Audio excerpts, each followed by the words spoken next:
भ्यो नमो नमः। आप सभी लोगों का काव्यामृतम इस आमुख पटल पर हार्दिक स्वागत एवं अभिनंदन है।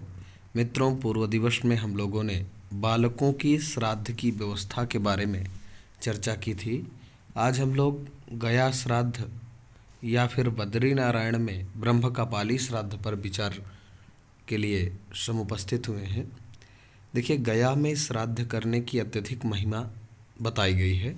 शास्त्रों में लिखा है, जीवतो वाक्यकरणात् क्षयाहे भूरि भोजनात् गयायाम पिंडदानाच्च त्रिभिर्पुत्रस्य पुत्रता।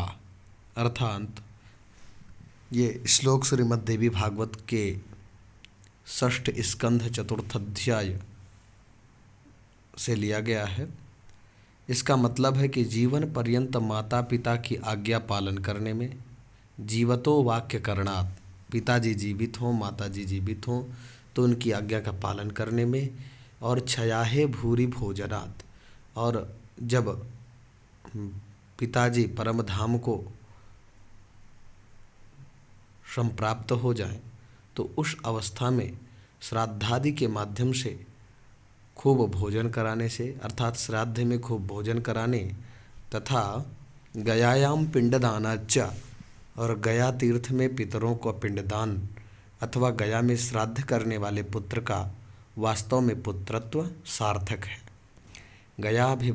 गयाभिगमनं कर्तुं यः शक्तो नाभिगच्छति शोचन्ति पितरस्तस्य वृथा तेषां परिश्रमः तस्मात् सर्वप्रयत्नेन ब्राह्मणस्तु विशेषतः प्रदद्याद् विधिवत् पिंडान् गयां गत्वा समाहितः। अर्थात जो गया जाने में समर्थ होते हुए भी नहीं जाता है, मान लीजिए हमें उनके पितरों के आशीर्वाद से, ईश्वर की असीम अनुकंपा से हम बढ़िया धनाढ्य कुल के संपन्न हैं, धनाढ्य कुल में समुत्पन्न हुए और गया में श्राद्ध करने नहीं जाते हैं, तो उसके पितर सोचते हैं कि उनका संपूर्ण परिश्रम निरर्थक है। अतः मनुष्य को पूरे प्रयत्न के साथ गया जा कर के सावधानी पूर्वक विधि विधान से पिंडदान करना चाहिए।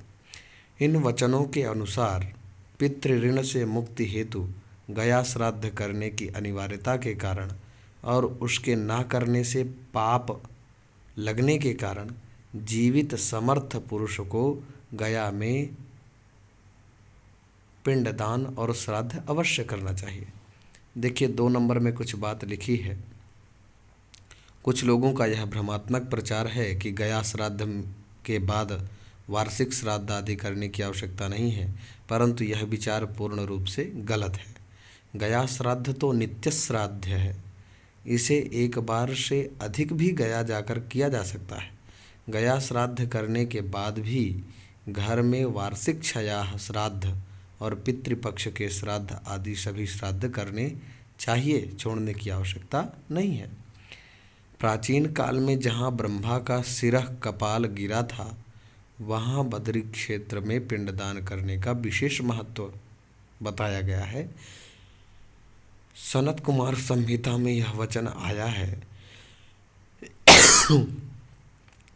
सिरः कपालम यत्रैतत् पपात ब्रह्मणः पुरा तत्रैव बदरी क्षेत्रे पिंडम दातुम प्रभुः पुमान् मोहाद् गयायां दद्याद्यः सपितॄन् पातयेत् स्वकान् लभते च ततः शापं नारदैतन्मयोदितम्।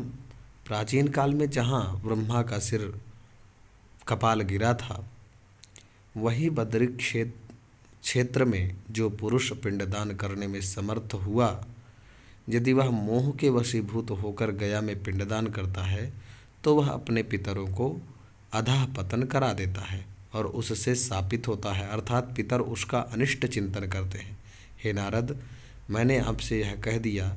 इस वचन के अनुसार बदरी क्षेत्र में ब्रह्मकपाली में पिंडदान करने के बाद गया में पिंडदान करने के निषेध, गया में पिंडदान करने का निषेध प्रतीत होता है।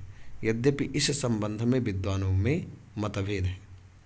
विषय वस्तु यह है कि गया श्राद्ध में जो लोगों के प्रति अवधारणा बनी हुई है कि हम गया जी में श्राद्ध कर चुके हैं, हमको श्राद्ध इत्यादि नहीं करना चाहिए, तो ये भ्रमात्मक ज्ञान है।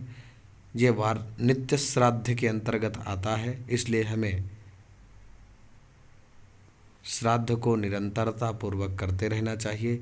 पितृपक्ष में श्राद्ध और जो संक्रांतियाँ हैं उनमें जो 96 प्रकार की पूर्व में हम लोगों ने श्राद्ध पद्धति देखी है, 96 एक वर्ष में 96 दिन श्राद्ध करना चाहिए।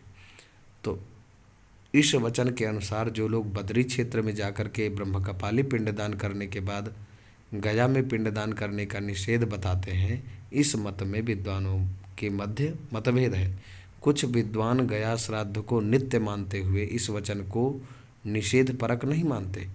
उनका यह मत है कि बद्री श्राद्ध की प्रशंसा ज्ञापित करने के लिए ही यहाँ गया श्राद्ध की निंदा है, न कि इसका तात्पर्य गया श्राद्ध से निवृत्ति का है।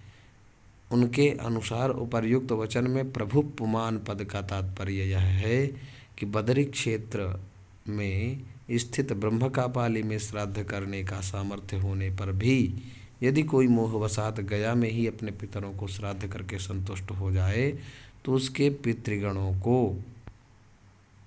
पितृगणों का अधापतन हो जाता है तथा उसे उनके शाप का भागी होना पड़ता है। कहने का अभिप्राय यह है कि बद्री क्षेत्र में यदि आपके पास सामर्थ्य है तो बद्री क्षेत्र में जाकर के बद्रीनारायण धाम से संबंधित कोई क्षेत्र विशेष है, वहाँ पर जाकर के आपको श्राद्ध करना चाहिए।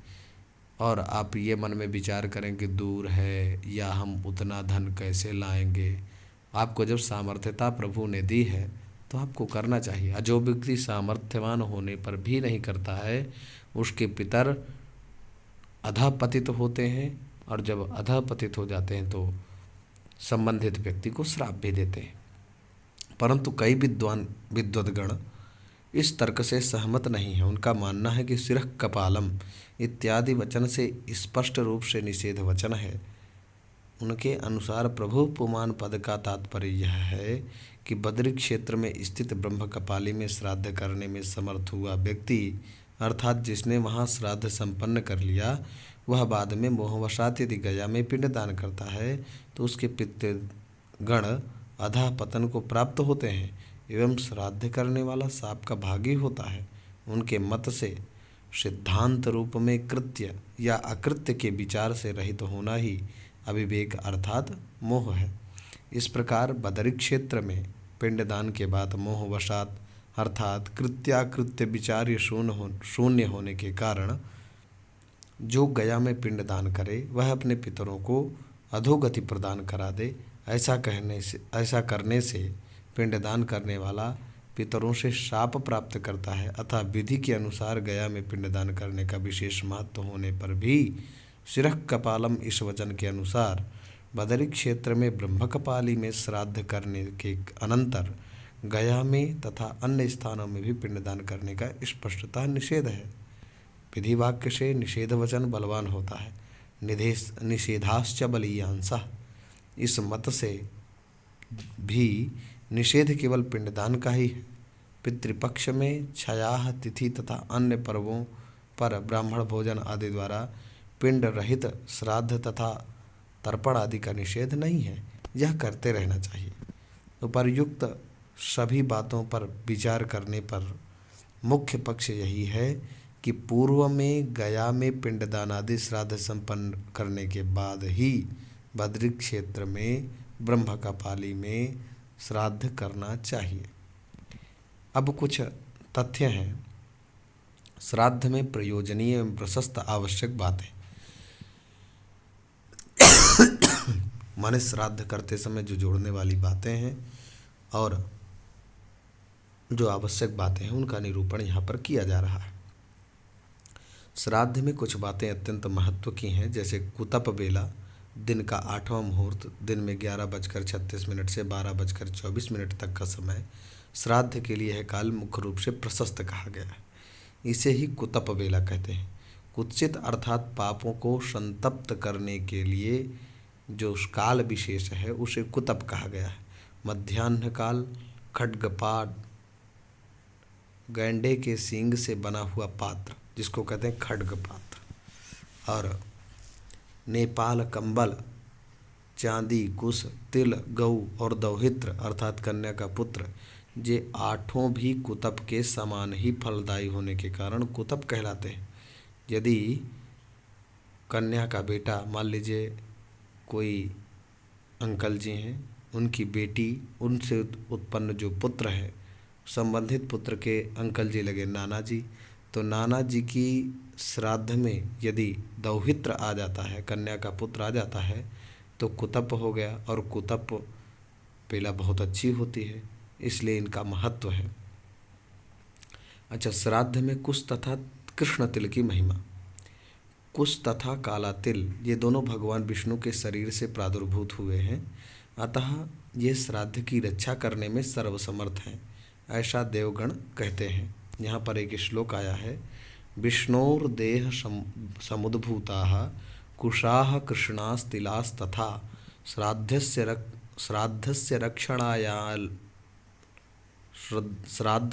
रक्षणायालम एतत् प्राहुर्दिवौकशः। ये मत्स्य पुराण का श्लोक है।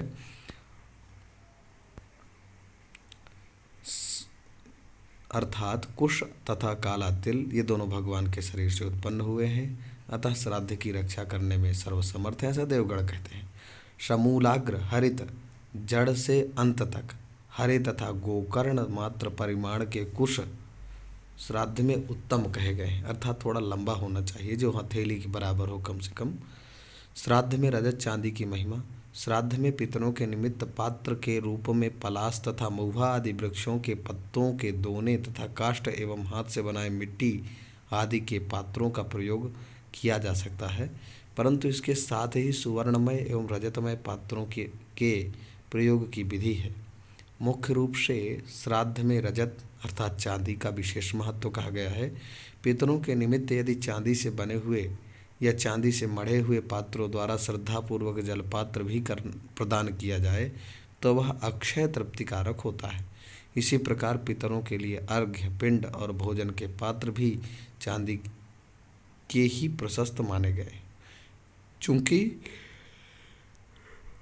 शिव जी के नेत्र से उद्भूत हुई है, चांदी जो है शिव जी के नेत्रों से उद्भूत हुई है, इसलिए यह पितरों को परम प्रिय है। यहाँ तक लिखा है कि यदि चांदी का पात्र देने में सामर्थ्य न हो तो चांदी के विषय में कथोपकथन, चर्चा, दर्शन अथवा दान से कार्य संपन्न हो जाता है। त्रीणि श्राद्धे पवित्राणि दौहित, इस विषय में कहा गया है, पात्रम वनस्पतिमयम तथा पर्णमयम पुनः सौवर्णम राजतम वापि पितॄणां पात्रमुच्यते। रजस्तस्य कथा वापि दर्शनं दानमेव वा राजतैर्भाजनैरेषामथवा वार्यपि श्रद्धया दत्तमक्षयायोपकल्पते तथार्घ्यपिंड भोज्यादौ पितॄणां राजतम मतम। ऐसा प्रपंच मत्स्य पुराण में कहा गया है। अर्थात पितरों के निमित्त चांदी अथवा चांदी मिश्रित अन्न धातु का भी पात्र यदि स्वधा का उच्चारण करके ब्राह्मण को दान कर दिया जाए तो वह सदा पितरों को प्रसन्न करता रहता है। सर्वेषां राजतम पात्रम अथवा रजतान्वितम दत्तम स्वधा पुरोधाय पितॄन् प्रीणाति सर्वदा। ऐसे मत्स्य पुराण में चर्चा की गई है कि जो व्यक्ति श्राद्ध करता ब्राह्मण को चांदी के पात्र को दान करता है तो पितरों को अक्षय शांति प्राप्त होती है। अब श्राद्ध में अत्यंत पवित्र प्रयोजनीय चर्चाएं हैं, जैसे दौहित्र अर्थात कन्या का पुत्र, कुतप दिन का 8वां मुहूर्त और तिल, ये 3 तथा चांदी का दान और भगवत स्मरण, ये सब श्राद्ध में अत्यंत पवित्र माने गए हैं। त्रीणि श्राद्धे पवित्राणि दौहित्रः कुतपस्तिलाः रजतस्य तथा दानम कथा संकीर्तनादिकम। ये भूषण पुराण का श्लोक है। श्राद्ध में महत्व के 7 प्रयोजनीय हैं, करें दूध, गंगाजल, मधु, तसरका, कपड़ा, दौहित्र, कुतब और तिल, ये 7 श्राद्ध में बड़े ही प्रयोजनीय हैं। उच्छिष्टं शिव निर्माल्यं वान्तं वा मृतकर कर्पटं श्राद्धे सप्त पवित्राणि दौहित्रः कुतपस्तिलाः। उच्छिष्टं पयः, शिवनिर्माल्यं गंगोदकं, वान्तं मधु, मृतकर्पटं तसरीतन्तुनिर्मितं वाशः इत्यादिकं सर्वमत्र लिखितं वर्तते। तत्सर्वं नास्ति मुख्य विषयः। श्राद्ध में तुलसी की महिमा भी है। तुलसी की गंध से पितृगण प्रसन्न होकर के गरुड़ पर आरूढ़ हो विष्णु लोक को चले जाते हैं। तुलसी से पिंडार्चन किए जाने पर पितर लोग प्रलय पर्यंत तृप्त रहते हैं। श्राद्ध में ग्राह्य पुष्प, द्वितीय श्लोक में लिखा है कि तुलसी गंधमाघ्राय पितरस्तुष्टमानसाः प्रयान्ति गरुणारूढ़ास तत्पदम चक्रपाणिनः। ये प्रयोग पारिजात में श्राद्ध कल्प में यह चर्चा लिखी हुई है। श्राद्ध में ग्राह्य पुष्प, श्राद्ध में मुख्य रूप से सफ़ेद पुष्प ग्राह्य हैं। सफ़ेद में सुगंधित पुष्प की विशेष महिमा है। मालती, जूही, चंपा आदि सभी सुगंधित श्वेत पुष्प, कमल तथा तुलसी और भृंगराज आदि सभी पुष्प प्रशस्त हैं। स्मृति सार के अनुसार अगस्त्य पुष्प, भृंगराज, तुलसी, शतपत्रिका, चंपा, तिल पुष्प ये 6 पितरों को अत्यंत प्रिय हैं। अब श्राद्ध देश अर्थात गया, पुष्कर, प्रयाग, कुशावर्त अर्थात हरिद्वार आदि तीर्थों में श्राद्ध की विशेष महिमा है। सामान्यतः घर में, गौशाला में, देवालय में, गंगा, यमुना, नर्मदा आदि पवित्र नदियों के तट पर श्राद्ध करने का अत्यधिक महत्व है। श्राद्ध स्थान को गोबर मिट्टी से लेपन कर शुद्ध कर लेना चाहिए। दक्षिण दिशा की ओर ढाल वाली श्राद्ध भूमि प्रशस्त मानी गई है। श्राद्धस्य पूजितो देशो गया, गंगा, सरस्वती, कुरुक्षेत्रम, प्रयागश्च, नैमिषं, पुष्कराणि च, नदीतटेषु, तीर्थेषु, शैलेषु, पुलिनेषु च विविक्तेष्वेव तुष्यन्ति दत्ते नेह पितामहः। वीरमित्रोदय श्राद्ध प्रकरण में ये देवल जी का वचन है। अब आगे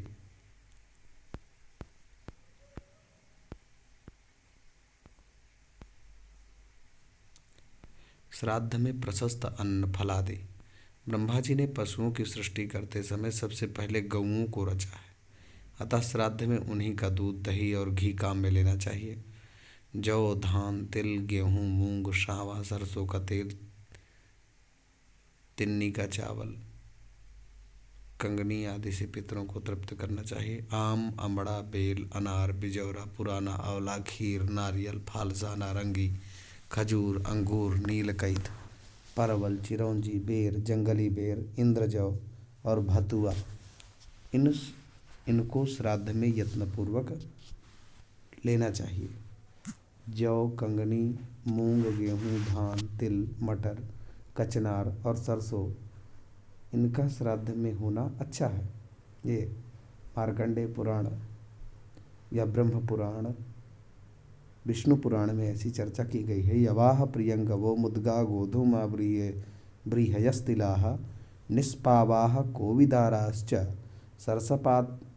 सरसपाश्चात्र शोभनाः। श्राद्ध में प्रशस्त ब्राह्मण, कैसा ब्राह्मण होना चाहिए? तो करें श्राद्ध में जिस किसी को भोजन कराने की विधि नहीं है, श्राद्ध में जिस किसी को भोजन कराने की विधि नहीं है अर्थात शील, शौच और प्रज्ञा से युक्त सदाचारी, संध्या वंदन एवं गायत्री मंत्र का जप करने वाले, श्रोत्रिय अर्थात वेद के मंत्र तत्वार्थ को जानने वाले जो ब्राह्मण हैं उस ब्राह्मण को निमंत्रण देना चाहिए। उसमें लिखा है गायत्री जाप्य निरतम हव्य काव्येषु योजयेत तपो धर्मो दयादानं सत्यम ज्ञानम श्रुतिर्धृण विद्या विनयमस्तेयम एतद ब्राह्मण लक्षणम। वीरमित्रोदय एक सातातप का वचन है नीचे वाला, और ऊपर वाला श्राद्ध प्रकाश का वर्ण जो है श्लोक है। तप, धर्म, दया, दान, सत्य, ज्ञान, वेद ज्ञान, कारुण्य, विद्या, विनय और अस्तेय अर्थात जो चोरी करने वाला न हो आदि गुणों से युक्त ब्राह्मण इसका अधिकारी होता है। अच्छा, आसन के बारे में कह रहे हैं। तो रेशमी, नेपाली कंबल, ऊन, काष्ठ, तृण, पर्ण, कुश आदि के श्रेष्ठ आसन माने गए हैं। काष्ठ आसनों में भी समी, काश्मीरी, सल्ल, कदम्ब, जामुन, आम, मौलसिरी एवं वरुण के आसन श्रेष्ठ हैं। इनमें भी लोहे की कील नहीं होनी चाहिए। जो भी आसन आप बनाएं उसमें लोहे की कील नहीं होनी चाहिए। श्राद्ध में भोजन के समय मौन आवश्यक है। श्राद्ध में भोजन के समय मौन रहना चाहिए। मांगने या प्रतिषेध करने का संकेत हाथ से ही करना चाहिए। भोजन करते समय ब्राह्मण से अन्न कैसा है यह नहीं पूछना चाहिए तथा भोजनकर्ता को भी श्राद्धान्न की प्रशंसा या निंदा नहीं करनी चाहिए। लोग आजकल बड़प्पन में कहते हैं, देखिए मैंने खीर बनवाया पिताजी के लिए, ऐसा करवाया, उनकी संतुष्टि के लिए ये किया वो किया, तो ये सब नहीं करना चाहिए। पिंड की अष्टांगता, अन्न, तिल, जल, दूध, घी, मधु, धूप और दीप, ये पिंड के 8 अंग हैं। पिंड का प्रमाण एकोद्दिष्ट तथा सपिंडन में कैथ कपित्थ के फल के बराबर, मासिक तथा वार्षिक श्राद्ध में नारियल के बराबर, तीर्थ में दर्श श्राद्ध में मुर्गी के अंडे के बराबर तथा गया एवं पितृपक्ष में आंवले के बराबर पिंडदान करना चाहिए। श्राद्ध में पात्र तो सोने, चांदी, कांसे और तांबे के पात्र पूर्व उत्तमोत्तम हैं, अर्थात सोना सबसे उत्तम, चांदी फिर थोड़ी न्यून, कांसा फिर और न्यून, फिर तांबा और न्यून, और सोने में कर रहे हैं तो सर्वोत्तम है। इनके अभाव में पलाश आदि अन्य वृक्ष के पत्तल से काम लेना चाहिए, पर केले के पत्ते में श्राद्ध भोजन सर्वथा निषिद्ध है। साथ ही श्राद्ध में पितरों के भोजन के लिए मिट्टी के पात्र का भी निषेध है। श्राद्ध में पाद्य प्रक्षालन विधि, श्राद्ध में ब्राह्मण को बैठाकर पैर धोना चाहिए। खड़े होकर पैर धोने पर पितर निराश होकर चले जाते हैं। पत्नी को दाहिनी ओर खड़ा करना चाहिए। उसे बाएं रहकर जल नहीं गिराना चाहिए, अन्यथा वह श्राद्ध आसुरी हो जाता है और पितरों को प्राप्त नहीं होता। ये सब मित्रों आप लोग ध्यान से जानें, क्योंकि ये नित्य कर्म के अंतर्गत है। पाद प्रक्षालनम प्रोक्तम उपविश्यासने दुजान तिष्ठतां क्षालनम कुर्यान् निरासाः पितरो गताः। श्राद्ध काले यदा पत्नी वामे नीरं प्रदापयेत आसुरम तद्भवेत् श्राद्धम पितॄणाम नोपतिष्ठते। ऐसा स्मृत्यंतर श्राद्ध कल्प में मिलता है। देखिए श्राद्ध में वर्ज्य कुछ बातें हैं, इन सभी बातों को हम लोग, जैसे श्राद्ध में निषिद्ध 7 बातें क्या हैं। श्राद्ध में 8 वस्तुओं का निषेध है। लोहे के पात्र का सर्वथा निषेध है। निषिद्ध कुश है, निषिद्ध गंध है, त्याज्य पुष्प है, निषिद्ध धूप है और निषिद्ध ब्राह्मण। श्राद्ध में निषिद्ध अन्न, श्राद्ध में मांस का निषेध है। इस सब प्रकार की विविध प्रकार की चर्चा हम लोग कल के दिवस में करेंगे। पुनः आप सभी लोगों का हार्दिक स्वागत, अभिनंदन, वंदन। वाणी को विराम। नमो नमः। धन्यवाद।